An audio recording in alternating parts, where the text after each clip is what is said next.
Veterina inak. Podcast, ktorý ťa naučí rozumieť tvojmu chlpatému miláčikovi. Podcast Veterina inak vám prináša Royal Canin. Odborník na výživu a zdravie vašich domácich miláčikov. Konečne o jedle. No. Veterina inak o jedle. Ahoj, ahoj. Ahoj, Milanko. Dnes teda o všeobecne o veterinárskej výžive, ale čo je dôležité dnes aj s hostkou a veľmi vzácnou, tak hovor a preháňaj, že čo máš nachystané a koho máš nachystaného. No, dnes prijala pozvanie moja úžasná kolegynka, doktorka Miška Kučerová a som veľmi rada, že ju tu môžeme teda privítať. Čau, Miši. Ahojte. Z čoho máš takú, ahoj Miši, z čoho máš takú radosť, lebo cítim, že máš rešpekt v hlase, aj keď ste kámošky, veterinárky, ale je to celkom vzácna chvíľa a moment, že? Áno, ja si Mišku veľmi vážim kvôli tomu, že je úžasná internistka, robí teda internú medicínu u nás v Bratislave, ale čo je jej špecializácia, tak to je veterinárna výživa a výživa teda psov, mačiek, ale v tomto ja sa strácam. Ja sa v tom skutočne strácam a fakt klobúk dole pred ňou, že v tomto sa ona orientuje, takže je to úžasné. Miška, teraz ja musím povedať, že Maja sa vôbec nestráca, je prehnane skromná, to ty vieš. Ja si taky myslím. Ale na druhej strane sme radi, že si tu a že jednoducho tešíme sa, že ti stojí za to tento podcast mať a že my máme takú kapacitu. Ja som rada prijala toto pozvanie, lebo myslím si, že je treba o niektorých veciach trošku víc mluviť a uvádět je na tú pravou míru. Protože myslím si, že zrovna toto je téma ve veterině, které má nejvíc takových mýtů a nejvíc na internetu se člověk dozví prazvláštnych vecí. No a je aj živý, akože akékoľvek reakcie sú veľmi živé na túto tému. Ja by som začal tým, že aby ste si vy nejak neuleteli odborne, tak ja som ten územňovač. Už len mi povedzte, že veterinárna výživa, že čo to je, čo si pod tým predstaviť. Lebo výživa je, že presne dávka, detská pre mňa, veterinárna presne dávka je jedna kombinácia, veterinárna výživa je taká, že ešte mi napichneš psíka a dostáva gumidžus nejaký. Čiže to si ja neviem predstaviť, čiže už, to bude prvá a posledná primitívna. Neviem, či primitívna, no.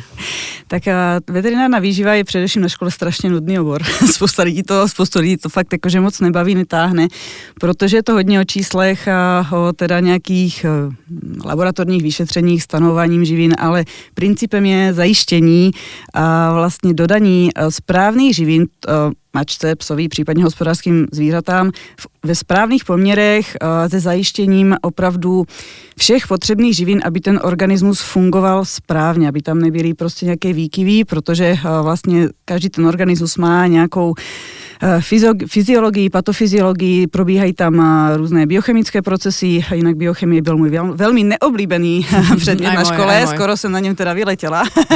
A jedním z nich je právě oblíbený veterinární Krebsův cyklus, který právě v té výživě má velmi zásadní roli. A vlastně určuje a hlavně převážně studuje, dělají se výzkumy a studie na to, aby co pro každou kategorii toho zvířete, ať se týká teda velikostní, věkovou, teda případně i nějaké onemocnění, aby to bylo všechno vybalancované, aby ty všechny pochody v tom organismu fungovali správne a aby sme neměli nejaké zbytočné problémy. Čiže toto všetko sú tie dve slova. Veterinárna výživa. Takže študenti, ktorí náhodou by ste aj vyleteli z biochemie, vôbec, ako vidíte, kam to až sa dá dotiahnuť. No dobre, ale akože ja chápem, že sa to študuje, ale druhá vec je, že môjim prejavom je, teda u nás doma prejav toho celého, že mi niečo chýba je, že kontaktujem práve veterinárov a nastavujete mi tú výživu, že čo áno, čo nie. Keď sa mi ulíže pes po tom, čo mu nechám trošku niečoho odresky z papanička alebo z čoho. Takže toto je veľmi dôležitá vec. A to je presne to, o čom sa budeme rozprávať aj v tomto prvom podcaste, aj v tom druhom, pretože máme pre vás pripravené vlastne 2 diely tohto celého cyklu o výžive. Takže o tom, že keď sa niečo deje, alebo niečo chcete sa poradiť, tak sa poradíte hlavne s veterinárnym lekárom, nie na fórach, stránkach. Existuje niečo ako je modrý koník, aj modrý psík? Ja, jasne, a ich spoustu. Hej, to sú rôzne tie skupiny na všelijakých sociálnych sieťach a tam najlepšie vieš, že toľko odborníkov už je zrazu v tomto. Ja tam sem, abych byla v obraze. Áno, a je dôležité. Ale nevyjadruješ sa, ale samozrejme, že ne. No dobre, to nedá. Tak sa dostávame potom k tomu základnému a asi aj preto je tá prvá časť v rámci tohto rozhovoru, ktorú budeme púliť, pretože sa to dostáva do momentu všeobecné predsudky, stereotypy a klišé a potom možno sa tí, ktorí sa budú chcieť zaujímať, sa dostanú možno aj do nejakých konkrétnych momentov. Ja mám ešte jednu poznámku v rámci vizitky, a ja to strašne nerad čítam, že asavse, či je čo asavse? Esavse. Nie, že ja by som chcela teda, aby nám Miška niečo o sebe prezradila, že prečo je ten správny človek na tom správnom mieste, čo sa týka veterinárnej výživy, pretože to nie je len, že som sa rozhodla, že ja budem rozprávať niečo o... A že to je koníček. Áno, že to je také hobby, ale proste, že sa tomu skutočne venuje. Tak povedz, ako dlho robíš veterínu vo všeobecnosti? Tak ono samozřejmě je to velký koníček, protože přesně jsem ten typ veterinára, co už od toho malého dítěte někde na té dědině běhal mezi těma zvířátkama, že já budu veterinár a vyšlo to. Takže ono samozřejmě ta záliba v tom oboru byla už od dítěte, ale s mým prvním psem přišlo samozřejmě takové to wow, že mít psa je strašně super, ale člověk by byl strašně rád, aby byl zdravý, aby tu s náma byl co nejdýl, jo, že jako sice je fajn být veterinár, že to vidíme i z té druhé strany, ale člověk si pořizuje psa na to, aby ho měl pro radost, aby na tu veterinu ideálně nechodil, aby fakt tu byl s náma ten pes v rámci plemene co nejdýl. A tam nějak tak začalo, bylo to teda už fakt strašně dávno, nějaký ten můj zájem o tohle všechno, který se postupně posouval tím, že až člověk skončil Gimpl, tak jsem chtěla jít hnedka na veterinu, ale tam jsem se nedostala na poprvé a šla jsem teda do Košic na kinologii, což bylo takové, že pro mě takové trošku zadarmo studium, protože jsem byla od malinka psíčkár, věnovala jsem se tomu, člověk se tam naučil strašné věci v rámci té kinologie, je to teda pro mě takový bonus a vlastně tam už jsem dostala toho svého vysněného psa, s kterým jsem začala chodit i na výstavy a viděla jsem, že ta kondice toho psa strašně se odvíjí od toho, co ten pes žere, jak vypadá, jakou fyzičku má a začala jsem se fakt už to je spoustu let zajímat o to, že čím toho psa krmit, aby to všechno bylo pro mě dokonalé, aby ten pes opravdu byl v kondici, aby se mnou zvládal výlety, aby fungoval. Takže potom, když už jsem se dostala na tu veterinu, vystudovala jsem veterinu s nějakým skoro vypadnutím kvůli biochemii, kvůli Krebsovu cyklu. Skoro. A tak jsem to dostudovala a dostala jsem se teda na moje pracoviště, které mi potom umožnilo nejenom samozřejmě dělat veterinu evidence-based, ne, že nějakou takovou bez podkladu, ale umožnilo mi to dostat se právě k tomu ESAVSu, jak je teda vzpomínané, je to vlastně takové postgraduální studium ve zkratce. A tam jsem dostala neskutečnou příležitost se ve výživě vzdělávat od veterinárních specialistů evropských. To znamená, jsou to lidé, kteří mají fakt, jsou to ti nejvíc povolaní, co mají o výživě nejlepší přehled a předávají ho dál. Nejsou to žádné, četl jsem na internetu, ale věnovali spoustu let výzkumu, psaním článkům, studiím a opravdu jsou to věci, které jsou podložené. Jo? Jsou to pro mě úplné modly, s kterými jsem stále v kontaktu. Není to, že člověk si udělal certifikaci a tím to padá. Máme možnost dále s nima být v kontaktu a já pevně doufám, že možná do budoucna i ten ESAVS umožní i jako získat titul v oblasti vlastně té veterinární výživy. Zatím to v plánu není, ale tak zatím mám 2 certifikace, vlastně 2 roky, jo, tady tohoto programu a to mi dalo ten celostný náhled, kdy jsem se dostala ke spoustě informacím a jak s nimi vlastně pracovat právě u těch zvířat, nejenom zdravých, ale i těch nemocných. To je super, že v podstate z momentu, kedy si akože hrdá majiteľka psa a odmietneš riešiť, že na bielých psov púder, aby to lepšie vyzeralo pri handlingu. Samozřejmě každý člověk, i já jsem dřív na internetu hledala věci, jo, tam se to strašně rozbíhá, tam člověk vlastně neví A, B, jde proti sobě, teď si to a vlastně kde je ta pravda? No počkajte, ale vy máte certifikáty, diplomy, ja mám psa a nerozumiem sa, že nič. Ja mám, preto tento podcast mám rád, lebo sa dozvedám veci. Aké sú možno také najčastejšie predsudky, stereotypy a klišé a to A, B, D, čo na seba nejak naráža a nikto to nevysvetľuje, kým si nevypočuje tento podcast. Já si myslím, že asi to největší klišé a co teda rezonuje je fakt, že všude na internetu je teda, že máme všichni doma ty vlky v nějaké formě. No, lebo však pes vznikol z vlka. A ty vieš, čo ty máš doma, Milanko? Mám vlka, no, to je, má aj 2 kila má ten pomíš. Tak to je mikrovlk, to bude nejaká tečka, jo, to bude tečka. Mikrovlčok. Mikrovlnka. Mikrokarkulka a mikrovlk. Jo, tak jako, jo, když ten pes se tak cítí, tak prečo ne? Ale co se týká té evoluce, tak tam už to dávno vlk není. A hlavně teda, co by jsem tak ráda teďka zdůraznila a ráda uvedla na pravou míru, protože ten vlk je všude. Samozřejmě je to všechno odvozené, z čeho ten pes domácí, jak ta domestikace proběhla. Na začátku ten vlk opravdu byl, ale to už je nějakých 15 až 30 tisíc let, co se začalo domestikovat.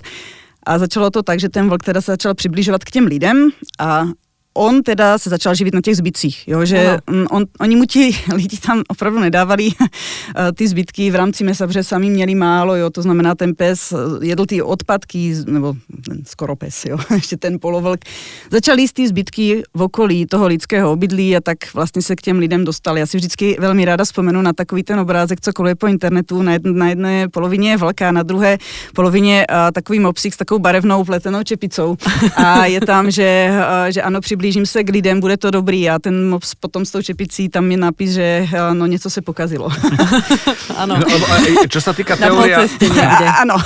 Teória vlka je, že ja chápem evolúciu a na druhej strane asi sa treba na to pozerať tak, že ak kura bolo kedysi Tyrannosaurus, tak neznamená, že v nedeľu máme doma Tyrannosaura. Na obed. Tak začaly se tam rozvíjet opravdu nejenom teda ty morfologické změny, jak ten pes začal vypadat, a že už dneska máme fakt přes 400 plemen uznaných a nějaké neuznané, co uznává FCIčko, ale především, co se začalo strašně měnit, bylo to vlastně ta fyziologie toho trávení a mikrobiom. A na to se opravdu dělali studie, jestli stále ten dnešní pes je ten vlk, co se týká toho trávení, od toho základu, co je vlastně důležité při tom stravování toho dnešního psa. A opravdu studie prokázaly, že už to nemá nic společného, jo? Že ta fyziologie a především mikrobiom se absolutně liší. To znamená, teďka absolutně nechápu hype toho vlka, když už vlastně víme, že ten dnešní pes, nejenom teda vzhledově, není vlk, ale ten princip, to vnútro, už ten vlk není. Dobře, československý vlčák, dejme tomu, jo, je tam výjimka nějaká, že tam stále nějak může být nějaký podíl, ale dobře, to je jedno plemeno ještě se Sarlosem, jo, jasne. Fajn. Ale to jsme na 2 plemenech z těch 400, kde můžeme teda přimouřit oko a teda toho vlka nějak brát v potaz, ale všechno ostatní prostě už s vlkem nemá co spoločného v tom trávení. Lebo napríklad, ako keď si dobre spomínam, tak vlci mali obdobie, teda keď bolo hojnosť a potom bolo obdobie toho fastingu a samozrejme oni boli na to, ten ich metabolizmus a trávenie bolo prispôsobené, čo dnes taký karlíček doma, pudlík, hej, tak má ten 20 papa, krát denne jedlo. Hej, že 3-krát denne vyvážené a dajme mu aj to, potom mu tam dosypme kadejaké doplnky stravy, lebo však veď to samozrejme potrebuje, lebo on si to nevie uloviť sám, samozrejme. Ja. Takže asi tam... Ten vlk, ano, on dokázal sežrat až 20% ze svojí váhy, jo, že nažral se a dokázal strašně dlouho z toho fungovat.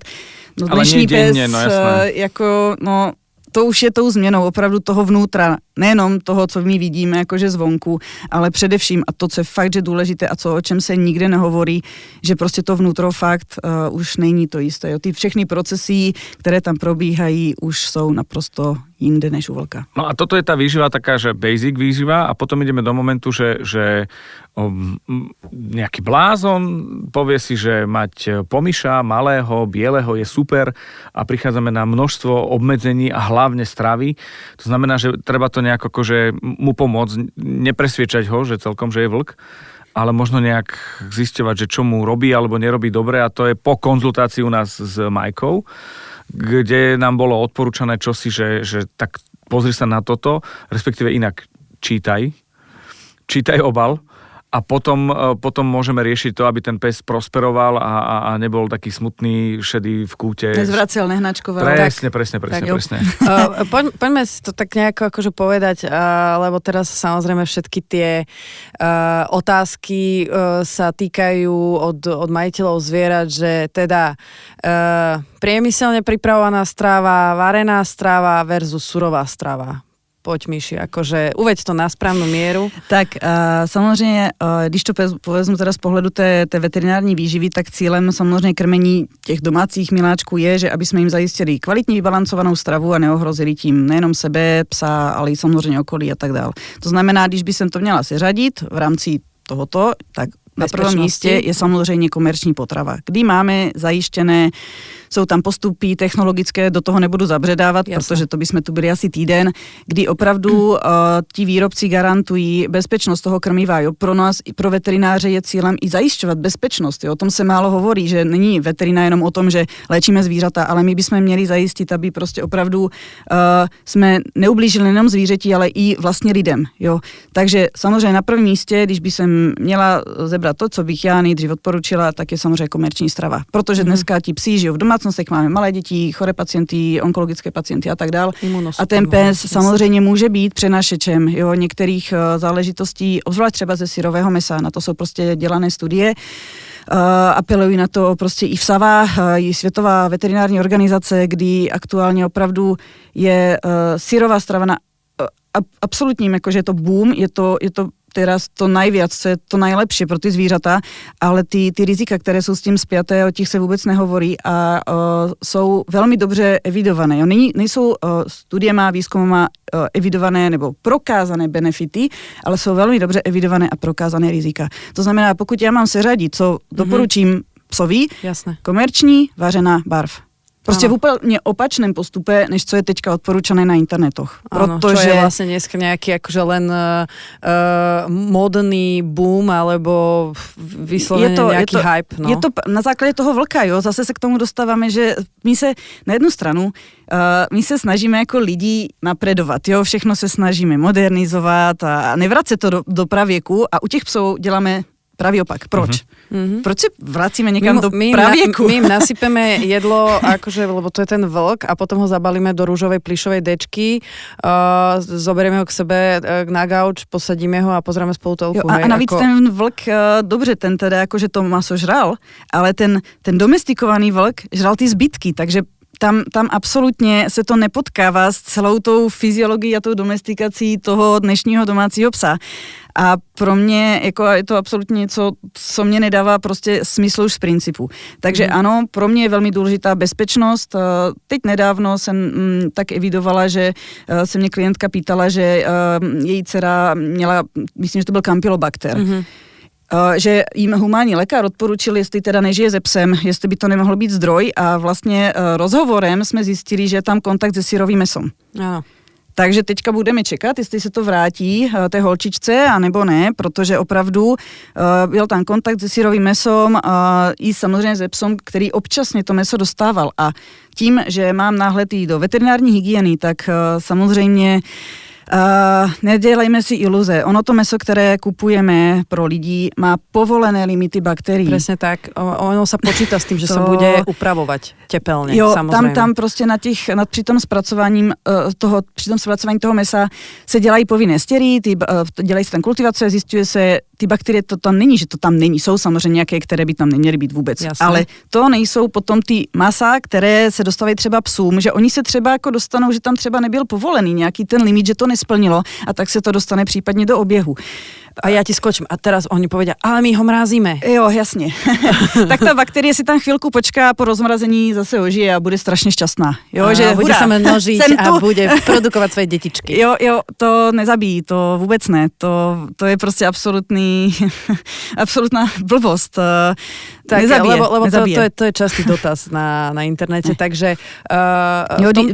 Když ti skočím do řečí, dělali se fakt jako studie na těch, respektive dělali se takový výzkum na tom, že kolik toho barfového mesa v těch prodejnách a tak dál bylo kontaminované, a nebo teda mělo nějaké deficity a to byly strašné čísla.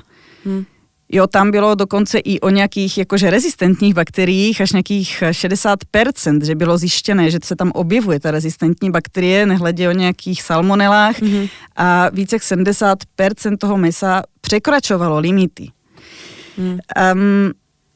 Tak samozřejmě žijeme s tím psem, máme ho v posteli, ten pes nás olizuje.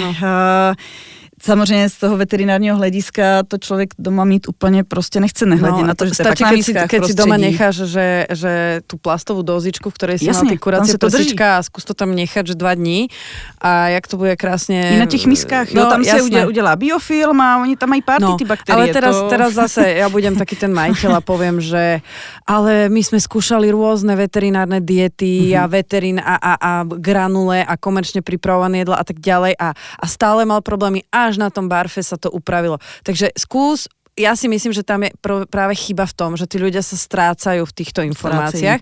Takže skús povedať niečo o teda sa vráťme k tomu komerčnému, ako si správne majiteľia z toho celého kvanta, alebo na čo by mali pozerať, čo by to malo mať, čo zase nepreháňať, kde sa držať, lebo samozrejme stále v podvedomí im niekde tam, že čo najviac mesa. Najviac mesa, žádné obiloviny, protože vlk, jasně. Áno, takže... Ja to eviduju, ja ako říkám, na tých diskuzích sem a ja to čtu, abych byla v obraze. Takže poď ľuďom trošku pomôcť, že kde, ako sa orientovať v tom obale hlavne, že proteín áno, koľko, zase určite mladé psy inak, staré psy inak, športové psy inak. Je tam strašně moc právě těch proměnných, přesně jak říkáš, jo, jiné výživové hodnoty, na něčem jiném bude fungovat prostě novorozené štěně, na něčem jiném funguje prostě 12letý kardiak, a na něčem jiném funguje výstavní neopracovní pes, jo, jsou tam právě jasně dané většinou minimální hodnoty. Jo, všechny tady tyto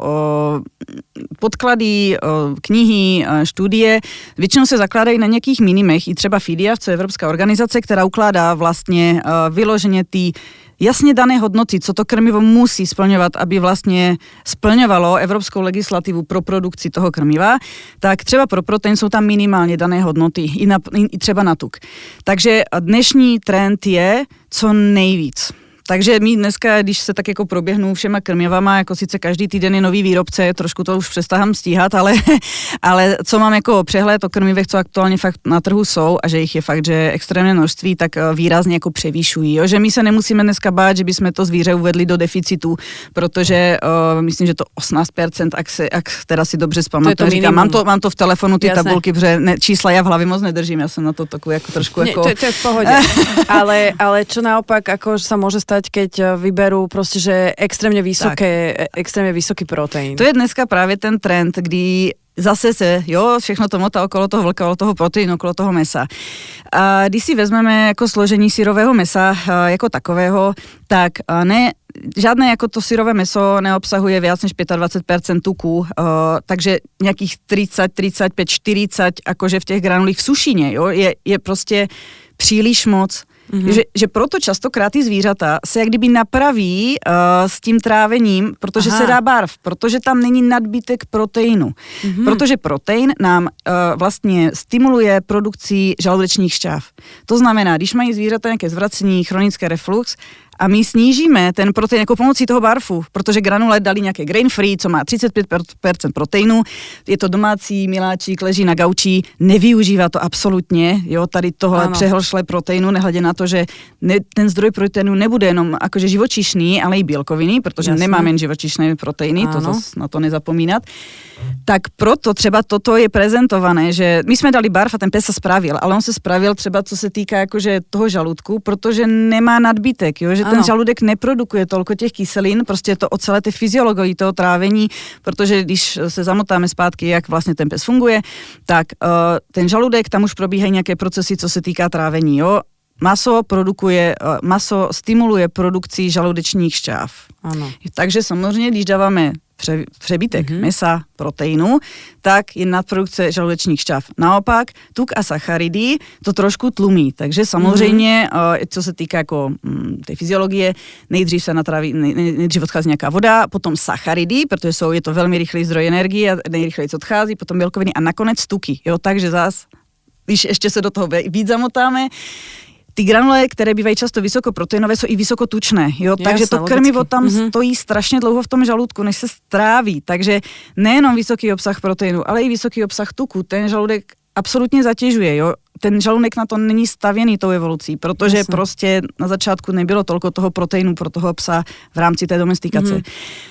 Potom samozřejmě se ta potrava dostává dál do čreva a tak dál, to bychom se zamotali do nějakého mikrobiomu, do enzymu a nevím, nakolko tady tohle vzpomínat. Takže otázka jednoduchá, koľko proteínu je od do optimum pre obyčajného domáceho dospelého psa? Nehovoríme o šteniati, o geriatrikovi, klasický dospelý pes, ležiaci na gauči alebo prípadne mierna aktivita. Jako je tam fakt strašně moc proměnných, ale určitě bych to nehnala přes 30%, možno prostě 25%, ono fakt je tam strašně. Jasné. Já velmi nerada jako odpovídám ve všeobecnosti, tam může být od 18 do 30. Ja to úplne... Jo, že fakt je tam strašne veľa proměnných, aby se toho jako někdo tak jako nechytal. Áno, lebo ja som od začiatku pochopil, že je taký ten, čo my hovoríme na Zempline general knowledge, áno. Také, že všeobecná informácia a potom sú individuálne prípady a to už treba konzultovať a tam v podstate prichádzate do toho, koľko čo jedol a tam sa už potom číta, koľko percent všetkých tých zložiek má. Tam strašně záleží opravdu nejenom od plemene, jsou plemena, které mají jakože nějaké nároky jiné na tuky, protože mají prostě geneticky daný sklony k obezitě, třeba tam se k tomu přihlíží. A opravdu každý ten pes, co se týká zátěže, věku, jestli má nějaké, já nevím, polovné, sportovné využití, tam jako nelze položit otázku na internetu, mám zlatého retrievera ročného, jaké krmivo je nejlepší. Alebo čo si myslíte o tomto krmení? To prostě to a nelze. nepovie ani, aké má psa. Hej, že čo si myslíte o tomto krmení? A jakého máte psa? Starého, malého, velkého, tučného, chudého? Jako u mě fakt jako konzultace třeba hodinu. Já se ptám na tolko detailů, aby opravdu pro to zvíře, dobře, ke mně chodí převážně jako choré zvěrata. Jo, že tam máme úplně, to je úplně jiný level. Ale tam je tolko proměnných, tím, že každý ten pes je jiný, každý je jinak starý, každý jde, některý žije vonku, některý žije doma, některý nechodí na procházky, některý už v čase, keď ke mně přijde, má nadváhu, nemá jako tam je, já obdivujem ty, co dokážou na internetu jen tak poradit, že toto je super. Klobouk dole. Ja to nedokážu. Tak je to sebavedomí. Asi musíme popracovať na našu sebavedomí. Základná vec, ktorú by som si z toho mal vziať, výživu, ak mám problém, alebo chcem to správne nastaviť, konzultujem s veterinárom. Áno. Je to individuálne a učíme sa teraz v tejto časti takéto základné rozdelenie, aby sme vedeli tie 3 skupiny z pohľadu bezpečnosti, plus sa začíname trošku asi učiť čítať etikety. Presne tak. Ešte... Ona naučila toto. Super. Súhrn, sama. Súhrn. Hej. Teda Majka, ja som ukázal. Vieš, že sme v podcaste. Hej, iba audio. Nemôžeš ukazovať prštekom. No, každopádne, teraz je samozrejme u ľudí aj v marketingu mnoho tých trendov a veľa ľudí mi povie, že lebo bezobilninové. Už normálne sú e-shopy, kde máš že zoradené krmivo a že vieš tam vyfiltrovať, že bez obilnín. Ako zase obilniny sú najčastejšie nahrádzané strukovinami a rôznym hrachom, šošovicou a tak ďalej, čo je tiež zase zdroj proteínu, síce toho rastlinného, ale je to zase ten proteín, ktorý to zase automaticky navyšuje. A povedz mi niečo k tomuto, lebo neviem prečo majú ľudia pocit, že potrebujú ich zvieratá bezlepkovú strávu, pričom tomu vôbec nerozumiem, pretože ako tento alergén nie je absolútne vôbec častý, takže poď. No, aktuálně je taková, jakože je to nějaký strachový marketing, bych to fakt nazvala. A ono by se to opravdu nemělo tímto směrem odvíjet, protože já eviduju vyložně takové jakože až strachující, nebo jak to nazvat, že to vyvolává v majitelovi nějaký strach, jo, že bez něčeho prírodné, holistické, to je krásné slovo. Jo, prostě bez obilnin. Já vůbec nevím, proč se z obilnin stal nějaký takový jakože úplný strašák pro majitele. A doslova strašák. A dokonce to fakt mám pocit, že i někteří veterináři podporují, což je pro mě jako trošku že nelogické, ale OK. Ty obilniny jsou právě velmi důležitou složkou, nejenom z hlediska právě té evoluce, protože ten trávicí systém toho psa je přizpůsobený až na toleranci nějakých 60% škrobu, jo, že prostě fakt to není, že ten pes nevie spracovat, jak se to dneska prezentuje. Jo, tam je veľa složek v rámci těch sacharidů, je tam nějaká vláknina, je tam škrob A je to celé hoděné do jednoho pytle, že vlastně ty sacharidy jsou k ničomu, že ten pes toho nic nemá, že to je nějaký umělý, jenom nějaký prostě, je to výplň. Áno. A je to strava pre kurence. Je to alergen, to je moje nejoblíbenější. A je to fakt založené tohle všechno na strachu a je to, teďka se to extrémně rozmohlo a já teda mám z toho poměrně takové nervy, protože to nemá vůbec žádné opodstatnění, opravdu vůbec žádné. Pričom najväčšie množstvo alergií je práve na živočišný proteín. Jasně, kuřecí hovězí číslo 1, mléčné produkty číslo 3, občas i rybí, ano. Ale ta alergie, když už by byla na nějaký protein, tak by byla jako, je to velmi vzácné, ale bylo by to jako na ten rostlinný protein, ale ve všeobecnosti ten pes, ten rostlinný protein je horší zpracovat než ten živočišný, prostě je to prostě logické, ale zároveň ty obiloviny jsou vlastně zdrojem důležitých aminokyselín, sacharidů pro ten Krebsův cyklus. Pro ten mikrobiom hlavně. Pro ten mikrobiom je tam vláknina. Áno, trošku a samozřejmě i nějaké teda další složky, které mají smysl a především je tam zdroj toho škrobu, toho glykogenu, co je nejlehčí a nejrychleji stravitelný zdroj energie pro toho psa. Ten pes, ta glukoneogenéza probíhá v pečení, tím pádem samozřejmě si vyrábí ten glykogen, co je zdroj energie pro ten Krebsův cyklus nenáviděný. A tím pádem, když ti psi častokrát mají, nebo nemají tam tyto jednoducho dostupné sacharidy a škroby, tak si musí tu energii náročně vyrábět z jiného zdroje. Jo, tam dokáže si samozřejmě ta pečeň vyrobit i z bílkovin, tady ten glykogen, ale jsou to už procesy, které nadměrně zatěžují ten trávící systém. Ten pes na to není stavěný. On to dokáže, neříkám, že ne. Jasné. Ale my úplně zatížíme ten trávící systém a zbytočně, protože ty sacharidy jsou nejrychlejším zdrojem energie pro toho psa, obzvlášť pro vytrvalostní nějaké disciplíny, neříkám si, kteří robí nějaké dlouho trvající aktivity, co jsou, já nevím, nějací dlouhé vytrvalostní nějaké. Jo, tam je zdrojem tuk. Ale třeba chrtí, úplně typická ukázka, potřebují rychle moc energie, sacharidy. Šprint. Jasné. Lebo mnoho ľudí sa aj bojí toho, jak to máš zoradené na tej etikete. Lepku. No ano, ale akože lepok, to jasné, to je strašek. Existují dvě plemena, když teda dobře vezmeme to, že OK, někde to asi muselo vzniknout. Jsou pouze dvě plemena, které mají jako dokumentované, že lepek jim může dělat zle. Je to enteropatie jirských setrů a zapomněla jsem, je to strašně dlouhý název, ale mají to border terriéři, je to fakt genetická záležitost. Takže můžete si to dokoliv vygooglit. Irský setter a border terriér. Tam máme teda s tím glutenem OK. Všechno ostatní ne. A teraz akože máme etiketu, hej, a teraz na začiatku je napísané, že rýža, alebo pšenica, alebo kukurica a to je, že to sú zlé. To, ako náhle je to na prvom mieste, je to zlé. Tak tam nám samozřejmě hrá velkou roli evropská legislativa, ona těm výrobcům ukládá, jak mají prostě popisovat ty obaly, co je povinné a samozřejmě i to seřazování potravin. Je na to vyloženě daná formulace, já nejsem úplně expert přes formulace, že úplně přesně to nedokážu citovat, ale je to na internetu v rámci evropské legislativy, v rámci FIDIAF a tak dále dohledatelné. Evropské nařízení je to, které ukládá seřadit podle váhy anebo kategorie té vstupní suroviny. To znamená, ano, syrové meso má velkou váhu, ale ono má 80% vody, takže při tom zpracování se dostává úplně někam jinam. Presne tak. To znamená, už sa dostávame na rozdiel medzi mesovou múčkou a mesom. Každý chce dneska v tom krmivu čerstvé meso. To je sice pěkné, ale ono už potom čerstvé jako nebude. No a hlavne čerstvé, keď máš, že ja neviem, kilo čerstvého mesa, koľko je z toho tej mesovej múčky? To znamená mesová múčka, to je ako keď si zoberieš mlieko a proteín, ktorý pijú fitnessáci, hej, že to je niečo, čo je koncentrované, takže samozrejme toho koncentrovaného tam nemôžeme očakávať také obrovské množstvo, pretože práve by to bolo zaťažujúce.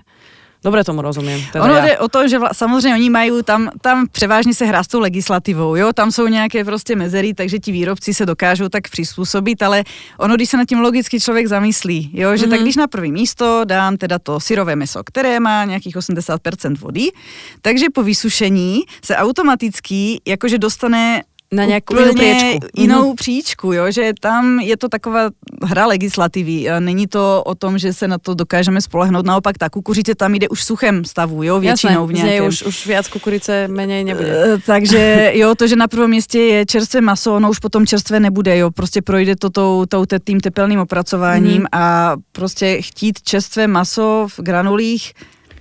Čiže dám jednoduchý príklad, to znamená, ak mám na prvom mieste, ja neviem, teraz poviem hovädzie mäso, hej, a potom na druhej rýžu alebo niečo také, to ešte neznamená, že sú tie granule kvalitnejšie, ako keď mám mäsovú múčku na treťom mieste, pretože samozrejme tej mäsovej múčky stačí menej na to, aby pokryla také isté množstvo proteínu. Vôbec to nevypovedá, proste to krmivo musí splňovať nutriční profil pro to dané zvíře a to znamená zajistit esenciální prvky v dostatečné míře. Na to je legislativa. Tam prostě ten výrobce by neměl. Hovorím, že by neměl, protože opravdu, když jsme byli na ESAVSech, tak nám bylo dáno nespočetné množství příkladů, kdy ten výrobce to nesplňoval. Jak je to možné? Nevím. OK. A ako to ja zistím? Čo si mám všímať? Tak samozřejmě důležité je, aby ten obal, když už se na to člověk pozře, já už většinou, když vidím takovou tu přesně tu strachovou reklamu, všude namalovaného vlka, prostě takové ty názvy, grafiky, popisy vyvolávající emoce, tak tam už se jakože zastavuju většinou. Protože tam už vím, že prostě se tam hrá veľa s psychologiou toho majitela, že ano, samozřejmě každý ten majitel pro toho psa chce co nejlepší, co nejpřírodnější, bez aditiv, to třeba není technologicky možné vyrobit krmivo bez aditiv, ale aj to jsem viděla na obalech. Tyto krmiva už většinou prostě ve mně zanechávají takový jako pocit, že tak fajn, tak se pojďme podívat, ale co ten výrobce dokáže garantovat. A samozřejmě se musíme podívat na ten obalí ze zadu a musíme zjistit, jestli je to klasifikované jako kompletní nebo doplňkové krmivo, jestli je tam určené pro jakou kategorii, jestli je to pro psa, pro kočku, jestli je tam daný věk, jestli to splňuje, jo, ta legislativa je strašně náročná. Já si to taky v hlavě jako všechno úplně nepamatuju, to je prostě nereálné, ale je velmi lehko dohledatelná, ale myslím si, že na trhu teďka převažují fakt tady tyto strachové granule s tím vlkem.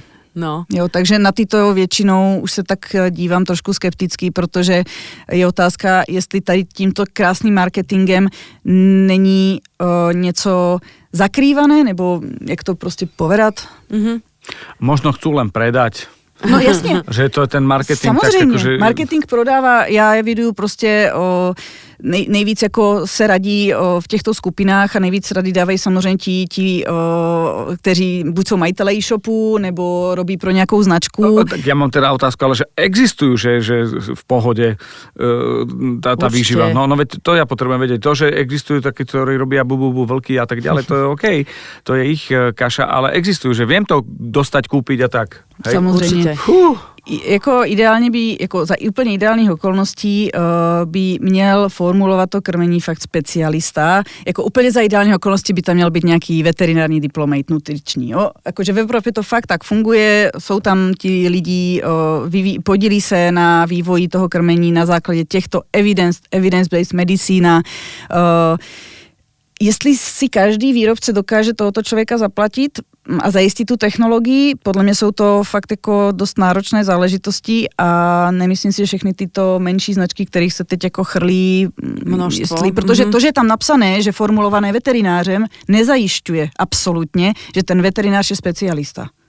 Takže treba si teď trošku... Teď sa to taky tak jako používá. Že treba si kliknúť kľudne na to, akože keď je tam nejaké zistiť si o tej společnosti, jo, jestli dokážou jasně deklarovat, já nevím, sídlo, kontakt, nějaká jako infolinka, jestli dokážou si stát za tím a případně poskytnout nějaké materiály pro toho majitele. Čiže oftalmolog mi môže riešiť koleno alebo pečeň, hej? Lebo môže sformulovat ty granule. Je to a chápem. OK, takže treba byť informovaný, vedieť. Teďka se to tak trošku rozmáhá, že sformulované veterinářem.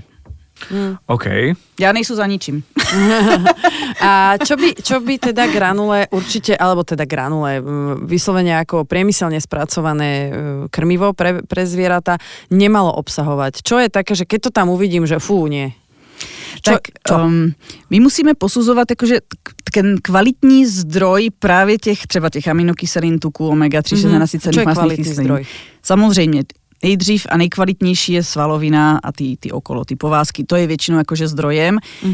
Jakože míň kvalitní je, já nevím, ty vnitřnosti. Ano. Jo, takže samozřejmě, když bude převažovat někde v konzerve, že tam, já nevím, 100% hovězí a v závorce teď uvidíme, já nevím, držky, srdce a tak ďalej, tak ta vstrebatelnost a stravitelnost toho proteinu je velmi nízká. To prostě není nějaký extra kvalitní zdroj těch bílkovin. Jo? Prostě měla by tam být ta svalovina jako taková. Samozřejmě ty moučky jsou dělané i z té svaloviny, jo? Že ono fakt záleží o těch deklaracích. A třeba u té moučky dokáže ten výrobce deklarovat, z čeho to je a uvést přesný profil těch aminokyselin. Okay. Jo, že o tom to třeba je, že ta moučka by neměla být strašák. Protože výrobci, kteří si fakt zakladají na kvalitě a na vstrebatelnosti a fakt, že kvalitě toho nutričního profilu mají dodavatele, kteří musí fakt být schopni deklarovat ten profil aminokyselin. Z té vstupnej musí tam být, to prochází přísnou kontrolou, to není, suroviny. Že to jsou nějako, že jsem slyšela, že je to z nějakých zbytků a já nevím, mrtvých zvířat, to, co jde prostě do psích granulí. To jsou prostě opravdu potraviny normálně, které mají stupeň bezpečnosti jako pro lidi, ale tím zpracováním potom ten dodavatel vie deklarovat právě ten nutričný profil, to znamená aminokyseliny, omega-3 a tak dále. Ja to strašne rada fakt prirovnávam a ľuďom sa to ľahšie chápe, keď sa to fakt prirovná k tomu proteínu, čo pijú fitnessáci. Že tiež nepovažujem, že keď je to srvátkový proteín, alebo je to proste nejaký akože sušená záležitosť, že tiež nehovoríme, že je to z odpadu pri výrobe mlieka alebo síru alebo niečo. Nie, je to veľmi dobré prirovnanie. Je to klasický, silne koncentrovaný proste proteín, ktorý je vysušený a už tam ostávajú len presný to poradie aj to zloženie aminokyselín. Nám nejde pouze o ty bílkoviny, ale presne my potřebujeme aminokyseliny, jsou esenciální a neesenciální, pes potřebuje 10. A když vlastně navážu třeba na ten barv, když se vrátíme takovou toho zápletkou, tak opravdu až 84% těchto směsí anebo prostě těch různých formulací postrádá minimálně jeden esenciální makronutrient, což je strašně moc. Ano. Jo, to je, a to jsou vlastně ty esenciální, je to, co ten pes nebo teda kočka případně potřebují, aby ten organismus, aby ta fyziologie, aby ten Krebsův cyklus a všechno ostatní, aby fungovalo, aby opravdu tam nebyly deficity. Super. V podstate vedieť čítať s porozumením. Fakt se rozmýšlet, jakože, fakt se nad tím takto jakože zamyslet, že když už uvidím ten obal, jsou tam nějaké takovéto jakože extrémní věci. Když jsou... Áno. Grain free, nahradené hrachom a ostro pestrecom. Potrebuje môj pes hrach? Akože asi ja neviem. Tak ja som raz mala také granulky, to ešte som mala takého psička starého, jedného dávno. On papal hrachové granulky a strašne prdel. No práve preto, že to narúša ten mikrobióm. Jo, že ten mikrobióm spracováva v tom čreve, je tam prostě fakt extrémní množstvo těch bakterií, nějaké triliony bakterií. A zase opět, jo, prostě my se pořád motáme, tam se vždycky vrátíme jako k té evoluci, že na čo ty bakterie byly teda zvyklé tou evolucí. Jo. My když jim teďka začneme dávat ty strukoviny, kterých asi nebylo, jo, já teda nevím, nežila jsem v té době, ale myslím si, že nějaké zbytky i ty strukoviny asi neboli velmi, jo, že tam je to převážně zdroj proteinu. I v lidské výživě, když teďka jako tak fičí lidská výživa, tak strukoviny jsou převážně velmi dobrým zdrojem bílkovin. Samozřejmě jsou tam i ty sacharidy, ale to jsou právě ty krmiva, které mají častokrát ty strukoviny, že mají velký obsah těch bílkovin, protože oni nejsou jenom živočišné. Jo, tam je velké množstvo těch rostlinných, co ten pes, to jeho črevo nevie sa s tím popasovat a potom majitel si stěžuje, že prostě pes prdká, no, že prostě to nesedí, že prostě ten trus není formovaný, protože ten mikrobiom se s tím nekamarádí, on se s tím nedokáže vypořádat, on to nezná, pro něho je to něco, co Jasné. Nemá rád. Takže každopádne by som to tak ako nejako zhrnula. Niekedy menej je viac, aby ľudia používali kľudne laické myslenie. Ono, čo by sme chceli od veterinárnej výživy, keď sa nevieme zhodnúť ani na tej ľudskej častokrát, akože je toľko odborníkov, otvoríš internet a každý je najväčší odborník na food management, ale jednoducho je potrebné normálne nad tým premýšľať, zistiť, čo môjmu zvieraťu robí dobre a ešte nakoniec možno otázka.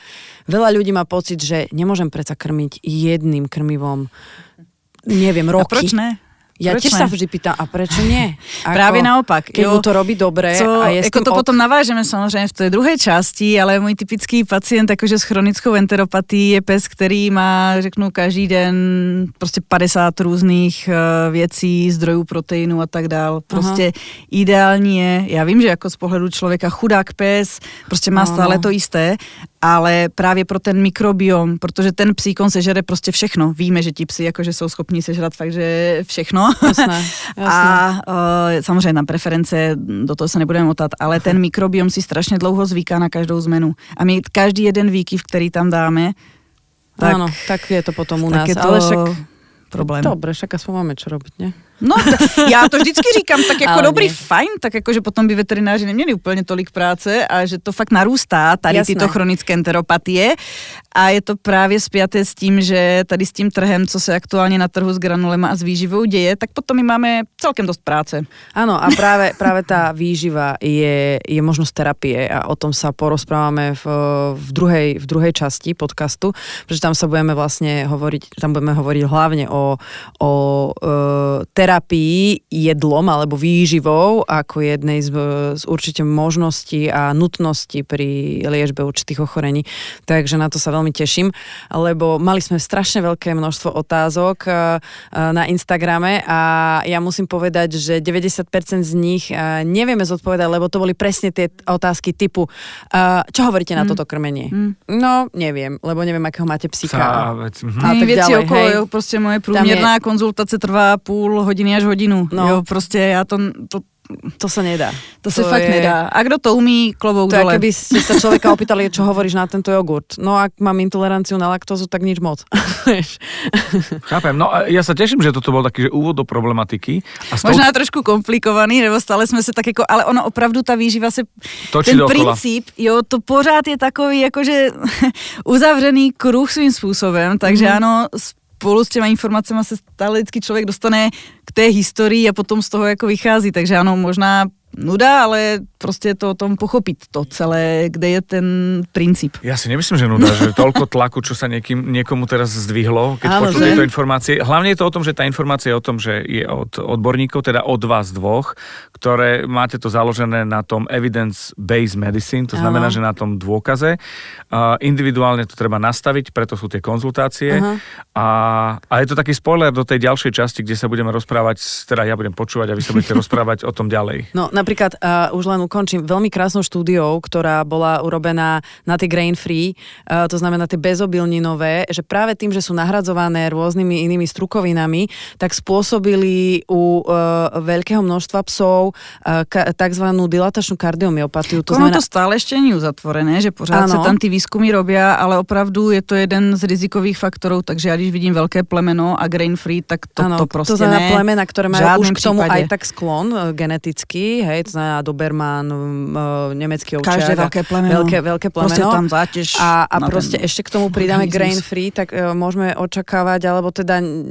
Môže sa to stať? Je to popisované. Áno, môže sa to stať, že ten myokard, ako ten srdcový sval na to zareaguje. A budeme si to potom vyčítať, akože dobre, mohol to byť geneticky, ale mohol som niečo urobiť s tým krmením, takže opravdu kašľať byli na popsané marketing. prípady, kdy pes byl grain free, potom zmenili na normální vybalancovanou fakt stravu a to zmizelo ty nálezy na tom srdci. Hej, takže To není jako, že na to byly dělané studie, to není, že člověk by si Čítal to někde som. vytáhl, čítal ale... som, áno. Takže ale reálne. ak chcete pre svojho psa to najlepšie, ja si myslím, že viac než XY hodín strávených na forách, kde vám radia 100% odborníci, je radšej navštíviť skutočne veterinárne pracovisko, kde je veterinár, ktorý sa tomu venuje touto výživou a nechať si poradiť a zostaviť stravu. Alebo počúvať tento podcast a Samozrejme. akúkoľvek feedback, ktorý nám dáte, budeme za ňo radi. Ja im nebudem rozumieť tým veciam, lebo vy ste špecialistky, ale o to viac sa teším na tú ďalšiu časť. Za tú dnešnú vám ďakujem. A ja ďakujem. A ďakujem Miške, že prijala pozvanie a teším sa na ďalšiu časť. Není zač. Ahoj. Podcast Veterína inak vám priniesol Royal Canin. Váš partner v starostlivosti o zdravie a výživu psov a mačiek. Veterína inak. Podcast, ktorý ťa naučí rozumieť tvojmu chlpatému miláčikovi.